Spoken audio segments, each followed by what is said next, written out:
Wednesday night, the Utah Jazz faced the Los Angeles Lakers on primetime TV. It was an ESPN game.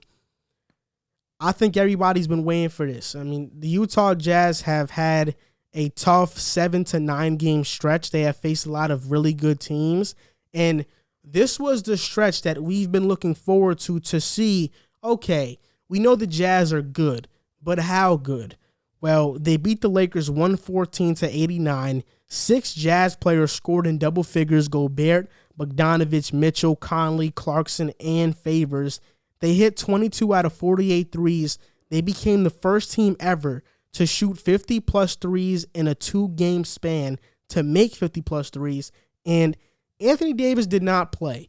And that's the excuse that a lot of people are using until you mention that Donovan Mitchell didn't have a good game. Donovan Mitchell wasn't Donovan Mitchell. He had a bad shooting night. And LeBron only had 19 points, but now the Jazz are 26-6. They have won 22 of the last 24 games. And during this stretch, they have beaten Indiana, Boston, Milwaukee, Miami, Philadelphia, the Clippers, Charlotte, and the Lakers. And they have beaten all these teams on an average of 16.7 points per each game. So the Jazz right now look really dominant. I mean, they are dominating teams. Yeah, I mean, they've been the best team in the Western Conference. They've been the best team in the league so far this season. There's no question about that, but I still stand pretty firm in my stance that come playoff time, although what you've seen from the Lakers over the past week and a half or so has been concerning, it's nothing that I didn't expect out of them this season. Coming off a 71-day off season, although I thought it was going to affect LeBron more than anybody, LeBron has been the one guy that is taking care of his body to the point where this really hasn't affected him. You look at the rest of the roster, although he wasn't there for the championship, so he had a longer off season. Dennis Schroeder has been out. Anthony Davis, I feel like, has really been affected by it. He's taken a big step back this year. I mean, he's still been Anthony Davis, but he has not been playing at the level he was even last season. So they got to figure things out. There's no question about it. But still, when you're talking playoff time, I'm looking at the Lakers and the Clippers over the Jazz personally, just because in playoff moments, the biggest players step up, and I don't know if Donovan Mitchell is at that level yet for the Jazz. And if he's not, nobody on that team is.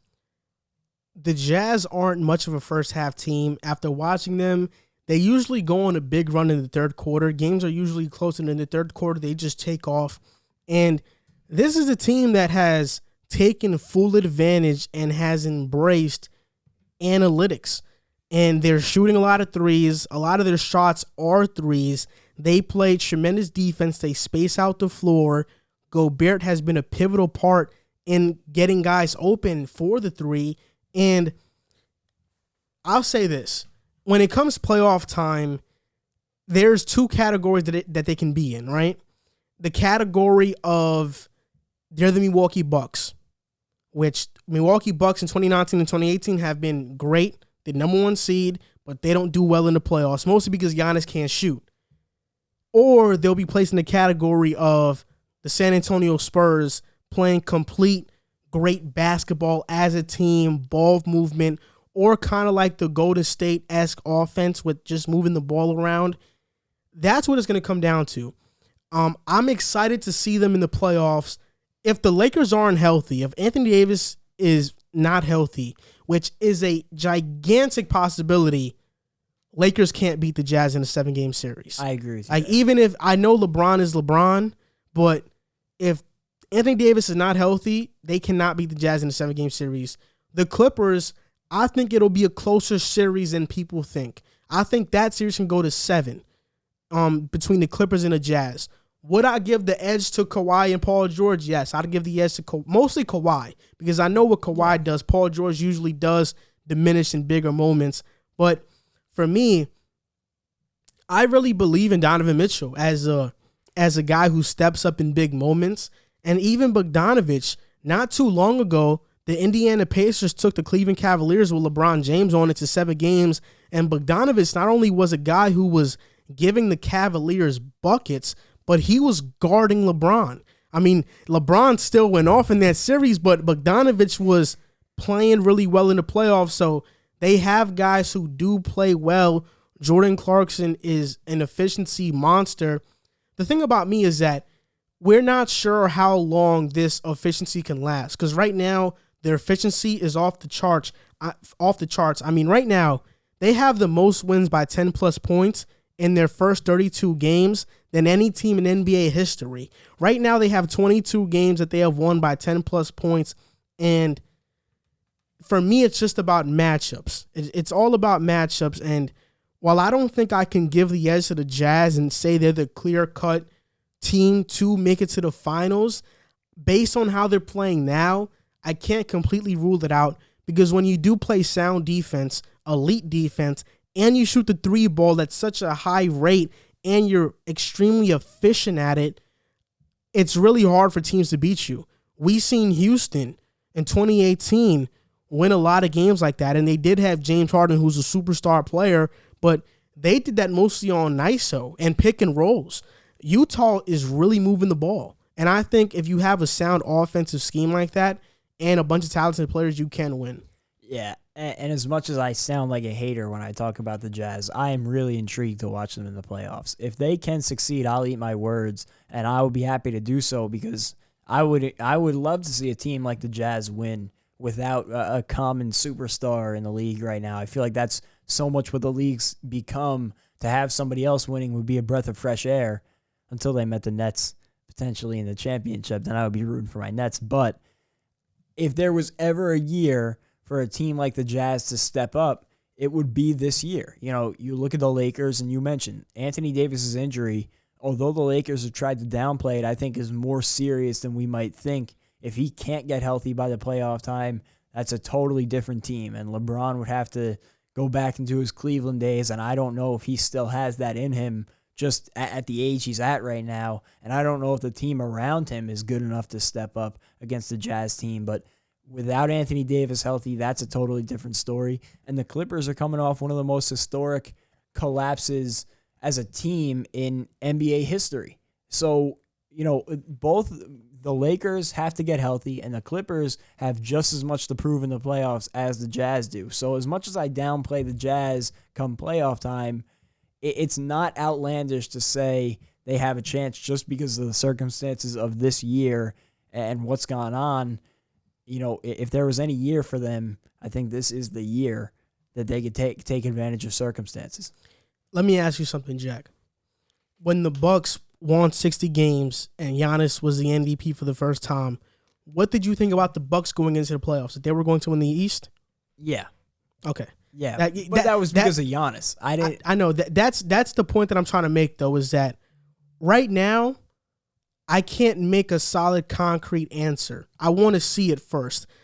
Now, because of what I've seen from Milwaukee, yeah, I don't think they're making the finals, because I already know they're a regular season team and they're pretenders in the playoffs.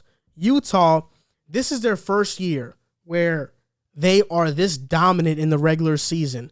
So I want to see, and based off matchups and the efficiency they're at right now, it just is really hard for me to say that even if they do face the Lakers, I don't think it's a series that'll go to 5. I think it's a real chance that it goes to 6 or even 7. I think these series are going to be dogfights, and somebody mentioned it in the comments right now, talking about Rudy Gobert and small ball.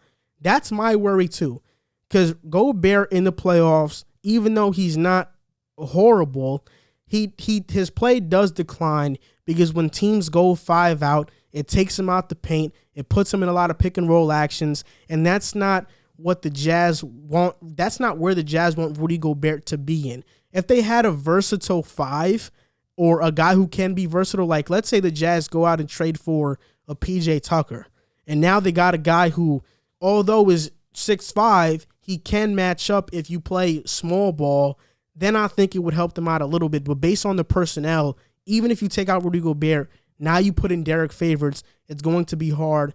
I've been reading this book called Thinking Basketball by Ben Taylor. He has a YouTube channel that has over like 200,000 subscribers, I believe. He makes great content. Right, I'm on this chapter called Late Game Bias or something like that. It's called something like that along those lines.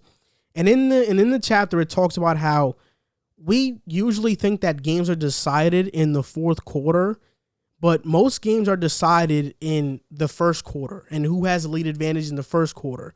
Because in the first and third quarter are where you're playing your best lineups to begin the game and at the second half of the game. Usually the team that is leading after 3 quarters is the team that wins in the fourth. And that's what the Jazz have to do. I don't think they necessarily have to have that quote-unquote closer. I think they just have to play the system they're playing in and play efficient basketball and have leads going into the fourth. And even if I think Donovan Mitchell is more than capable of being a closer. But the personnel, like you mentioned, is a big concern because if you're talking about fully healthy, the Lakers have Anthony Davis as a small ball 5. The Clippers have Serge Ibaka as a small ball 5. And both of those guys are pretty tough matchups for a guy like Rudy Gobert. Like you mentioned, you get him in the pick and roll, and that is not a good situation for the Jazz. And that to me is where I get concerned, is can Rudy Gobert be as effective in the playoffs as he's been in the regular season? I don't know if he can. And that's your second best player on the team that you're going to have to be concerned of if he can even be effective in the playoffs. You know, it's concerning. Yeah, we'll see what happens with the Jazz, but they are playing phenomenal right now, and I think we are all intrigued to see how they're going to fare in the playoffs.